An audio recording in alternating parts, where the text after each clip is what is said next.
prospect of an efficient electricity pricing mechanism that reflects value for service came to the fore of the Nigerian British Chamber of Commerce September breakfast meeting. The guest speaker for the day, the Deputy General Manager, Engineering Services and Stability for the National Electric Regulatory Commission, Engineer Mohammed, gave an insight on the NERC, the new frontier. You might have seen the objectives of the Commission as enshrined in the EPSL Act 2005.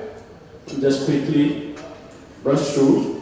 One of the objectives is to create, promote, and preserve efficient industry and market structures, and to ensure the optimal utilization of resources for provision of electricity services, to maximize access to electricity services by promoting and facilitating consumer connections to distribution systems in both rural and urban areas, to ensure that an adequate supply of electricity is available to consumers, to ensure that the prices charged by licensees are sufficient to allow the licensee to finance their activities and to allow for reasonable earnings for efficient operation, to ensure the safety, security, reliability, and quality of service in the production and delivery of electricity to consumers, to ensure that regulation is fair and balanced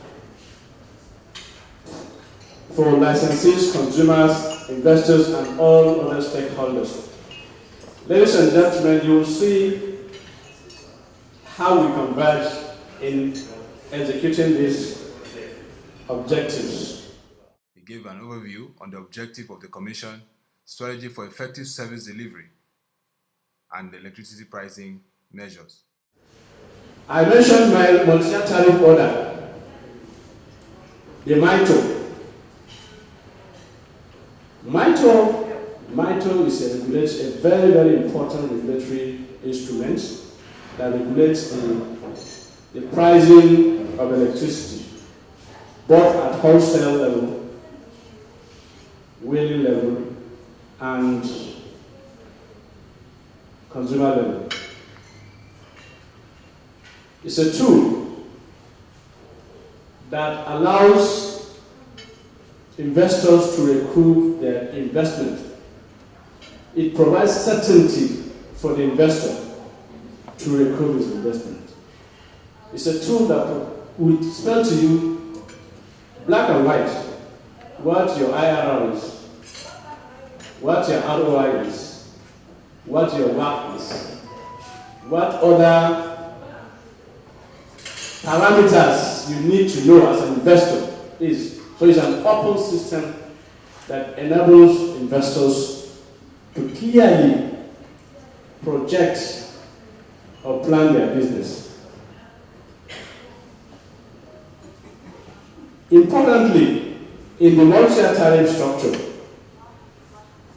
we allow efficiency gains to be kept by the licensees for at least 5 years within the period after the period we will conduct major review.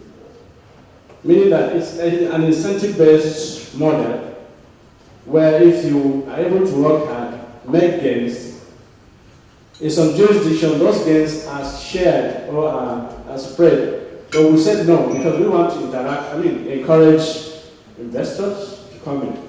The gains you made due to your good effort, you should retain. But after 5 years, during the major review, we'll look at the possibility of probably sharing the gains with consumers. He also spoke on the solution to metering challenges and the enormous opportunities that abound in the market. We have some solutions.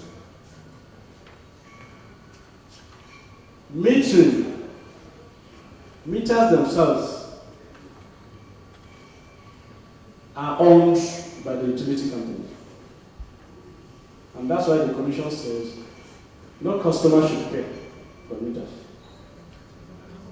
No customer should pay. Before the privatization, we devised what it means, what we call credited advance program for metering implementation. Because we know that meters should not be paid by consumers. So we said, okay, and the situation of the distribution companies is difficult. They don't have the resources to deploy meters for everybody. And we need those meters. So we now say, okay, consumers, we know you are not supposed to pay, but voluntarily pay under this scheme, under the cabinet scheme. The cabinet scheme is very interesting. Maybe because you don't know about it. It's very, very interesting. You will enter like an agreement with the utility company. You will pay for the meter, and then the distribution company will plan for repayment. They will pay you back with interest. Yes. In conclusion, ladies and gentlemen, the above mentioned challenges, I believe, portend huge business opportunities. Wherever there are challenges, there are equally or more or better opportunities. So, ladies and gentlemen, I urge you to key into the sector, participate fully, so that you reap the opportunities therein. The Commission is regulating the power industry to ensure a level playing field for all participants. Like I said, uniform ground rules and orderly development of the electricity market. With the right conditions, such as stable macroeconomic environment, market liquidity, good regulatory and settlement infrastructure, investors should take advantage of these challenges, utilizing the capital market and other reliable sources of funding to finance projects in the power sector. And the Commission is working to ensure that the necessary structure is put in place to encourage private sector participation and attraction of more private capital into the Nigerian electricity market. The President of the Nigerian British Chamber of Commerce, Prince Adeyemi Adefulu, the Deputy General Manager of the NERC, Engineer Mohammed, speak further on the NERC roadmap and the Nigerian market. Nigerian Electricity Regulatory Commission was established through the Electric Power Sector Reform Act 2005, and we're saddled with the responsibilities of regulating the power sector to ensure adequate, safe, reliable, qualitative, and affordable electricity supply to Nigerians. We started in 2005, and thus far we have done so much to reshape the industry. So many activities are still ongoing, and we're reshaping the industry to be able to provide adequate, reliable, and affordable electricity to Nigerians.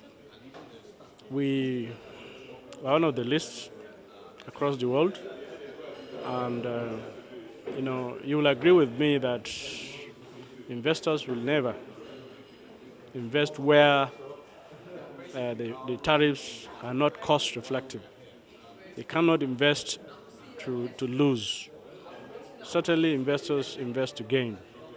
And the role of the Commission there is to make sure that the gain they make is reasonable, and also protect the interests of the consumer in that respect. So what they charge is really cost reflective, enough for them to recoup their investment and also be able to make reasonable gains. The background of what has happened in various other markets and economies have been very much considered in putting that power reform together. And of course, there's no closed door. The frontiers are still very much wide open. And then the stakeholders here now have also come from different places. So there's inflow of information, and with technology, whatever development is happening anywhere, you can have immediate access to it. So it's no longer a matter of shortage of information. It's a matter of our system, our processes responding, because those processes were established for old times, for another climb. and it is a new day in the economy, in the things that we're doing. So our processes also have to learn to respond very, very quickly. But NERC, I must say, is doing a good job, and I have no doubt about it that they are up to the task. As the nation witnesses a revolution through the power sector reforms, it is expected that the NERC will guarantee stability in the electricity pricing mechanism.